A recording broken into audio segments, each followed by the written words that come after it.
তো গাইস কয়েকদিন আগে গিয়েছিলাম শিলিগুড়ির একটা চিড়িয়াখানার মতো জঙ্গল, এবং সেখান করে গিয়ে যে বাঘ সিংহ এবং হরিণ এর সঙ্গে দেখা হয়ে যাবে তা কখনো ভাবতে পারিনি। এবং আমরা কিসের জন্য গিয়েছিলাম সেই চিড়িয়াখানায়, চলো সবকিছু বলি তোমাদেরকে এই ভিডিওতে। তো হ্যালো এভরিওয়ান, তোমরা সব কেমন আছো? আশা করছি তোমরা অনেক অনেক ভালো আছো।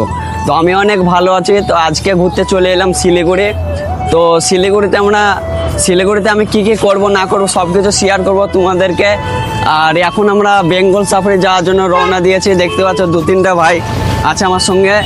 তো চলো ওইখান করে যাই। এমনকি ওইখান করে জানা গিয়েছে অনেক পশু পাখি থাকে। তো তোমাদেরকে সব কিছু দেখাবো, তো ভিডিওটা পুরো ওয়াচ করতে থাকো।